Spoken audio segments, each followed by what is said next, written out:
Hi, and welcome back, fourth graders. Boy, that chapter 14 was a quickie, wasn't it? Well, today we're going to have chapter 15.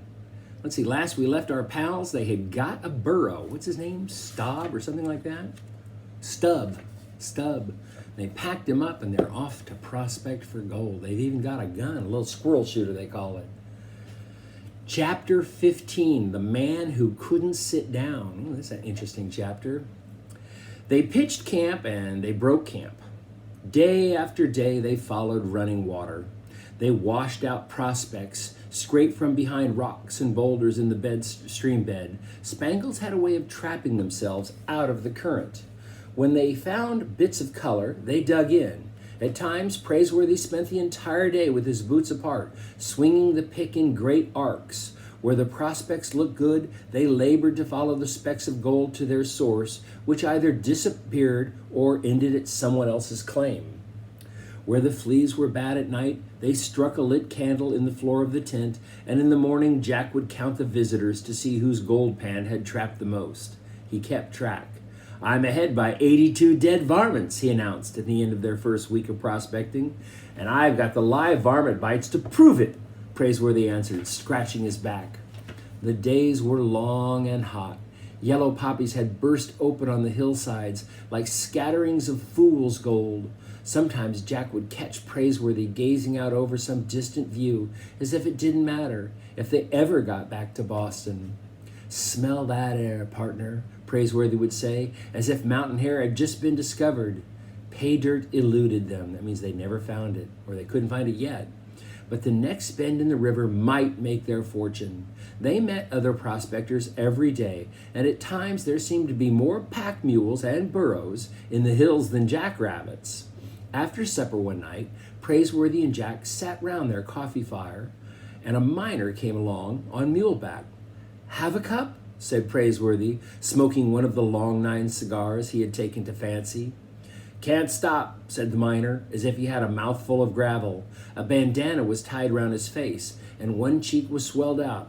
"Got a powerful toothache. Much obliged anyhow." "Where are you headed?" "Over to Shirttail Camp. I hear they got a tooth extractor up there." Jack pricked up his ears. Praiseworthy lowered his eyebrows. "Would his name be Higgins?" "Yeah, Doc Higgins, that's him." The miner gave his mule a small kick with his heels and was gone. Do you remember? Cut-Eye Higgins? First he was pretending to be a judge, and now he's pretending to be, that's right, a dentist. I wonder if that's the same guy. Jack shook his head. "I hope I don't get a toothache. No, sir." "The impostor!" Praiseworthy snapped. "So that's where he ran off to. Cut-Eye Higgins, dentist, of Shirttail Camp. No doubt he extracts teeth and gold pouches at the same time." The days passed in sweat and hard labor. The two partners kept on the move, looking for a claim to stake. They passed from ravine to ravine. The findings were slim. Still, Praiseworthy sang as he swung the pick, and Jack whistled a great deal. They got used to the sight of Digger Indians. The women, in bright calico dresses, would come to the edge of the stream to pan in tightly woven flat baskets. The gold fever had passed no one by. "Oh, it ain't gold fever the diggers got," a prospector told them. "The yellow stuffs don't mean a thing to them. It's calico fever them ladies got. And the men, they got the serape fever and the red sash fever. That's what they trade their dust for, the poor devils. They do like to dress up, don't they? Like a bunch of young'uns." Stubb caused them no trouble, as long as they treated him with the respect due a mule. Slowly, Praiseworthy and Jack added dust to their gold pouches, but they were as far as ever from striking it rich. Here and there could be seen mounds of dirt and coyote holes where other miners had tried their luck. They passed through abandoned camps where Chinese had moved in to sift through the diggings left behind by others, and they always seemed to be finding color that had escaped the pans and long toms and rockers that had come before them. Jack had seen rockers made out of anything from provision boxes to hollowed out logs. When finished, they had the look of cradles. You shoveled dirt into a hopper at the top, added water, and rocked. The spangles came through the rifles at the bottom. Men could be found in almost every claim rocking the cradle, like grizzled nursemaids. Jack was fond of carrying the squirrel gun. They had been shooting what small game they could, especially after their bacon gave out. One afternoon, late in July, after they'd made another camp, it seemed to Jack that he couldn't face another plate of beans. He picked up the squirrel gun. "I'm going to go hunt us a jackrabbit for dinner," he declared. "I can't imagine anything that would taste better," said Praiseworthy, chewing on a piece of oat straw. "I'll be back. I'll expect you." Jack wandered off with the gun in the crook of his arm. He could feel new muscles along his shoulders, and his legs had a spring to them. If Aunt Arabella and his sisters could see him now, he thought, they'd faint away. 1, 2, 3. He stopped to take aim at a mountain cat he imagined crouched on a limb of a tree. Bam! He'd skin it and make himself a hat. The sun was setting and the sky turned red. He raised a pair of gray doves, but he didn't have the heart to shoot them. They flew off, making a sound as if their wings squeaked. High in the trees, carpinteros were hammering away with their beaks.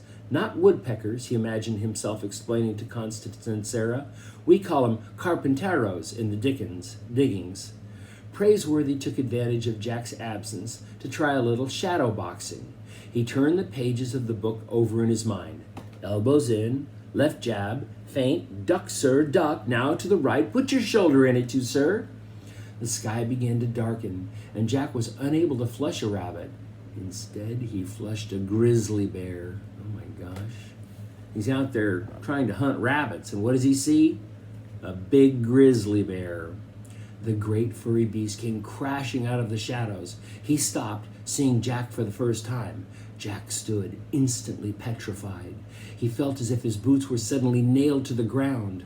20 yards away stood a grizzly, and all he had was a squirrel gun. The animal rose on its hind legs and showed its teeth in a warning snarl. Jack tried to remember the things Mountain Jim had once told him about trapping grizzlies, but he didn't have a trap.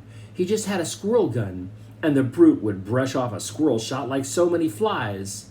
The grizzly opened his mouth wider, dropping some half-chewed acorns, and roared. I'm done for, Jack thought, done for. He got to his feet to move. He began to back up. Light was fading. The grizzly dropped to all fours and came rolling forward, and then he stopped, for Jack had suddenly disappeared from the face of the earth. He had fallen down a coyote hole, squirrel gun and all. The bear went up on his hind legs again and peered everywhere. He snarled, he roared. Jack waited 20 feet down, afraid the grizzly would fall in on him. And then the sound of the carpinteros burying acorns caught the beast's attention. He went crashing away to go climb a tree. Jack was scraped and bruised, but had broken no bones. It was only after he tried to climb out of the hole that he realized he might be late for supper.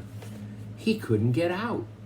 The sheer earthen walls gave way at every hand and foothold. Once he got himself halfway to the top, only to tumble to the bottom with a small avalanche of loose dirt. He began to call out, even though camp was too far away for Praiseworthy to hear him. He shouted anyway and waited and shouted again. Finally, he took aim at the dusky sky and fired. The explosion boomed like a cannon, and earth rained in on him. When the dust cleared, a face appeared overhead. Help, sir, Jack said. What you doing down there? Trying to get out, sir. I heard you calling. You almost shot my hat off. Sorry, sir. I'll throw you a rope. After a moment, the rope tumbled in on Jack. He took a firm grip, hung onto the squirrel gun, and the stranger pulled him out. Jack planted his feet on solid ground and heaved a sigh of relief. He was dirt from head to toe. I'm obliged, sir, he said.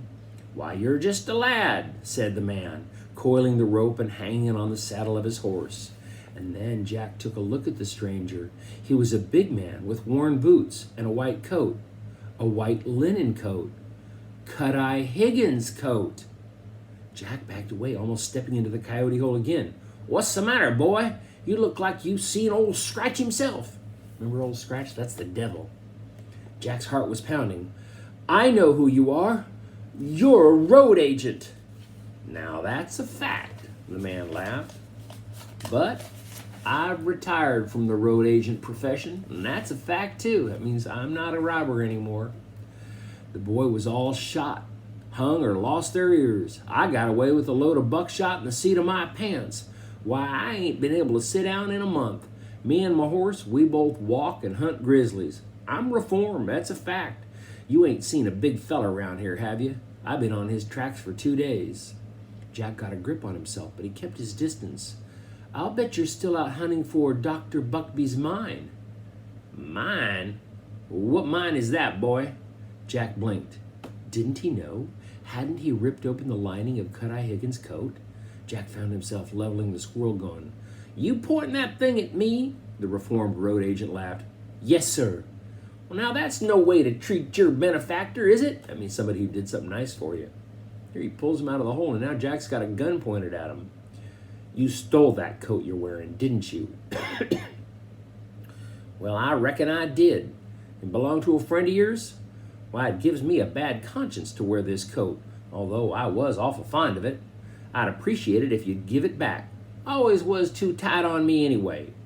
He peeled off the linen coat and threw it towards Jack. Jack let it lay on the ground, even though he could hardly wait to get his hands on it. The map must still be sewn up in the lining. The man took the halter of his horse. Now, if you'll just let me walk away without shooting, he smiled, I'll be obliged. Sure you ain't seen a big grizzly around? With the price they're paying for bear steaks, he's almost worth his weight in gold. He just left, said Jack. Then I'll be going. The ex-highwayman started away and then turned with a final laugh.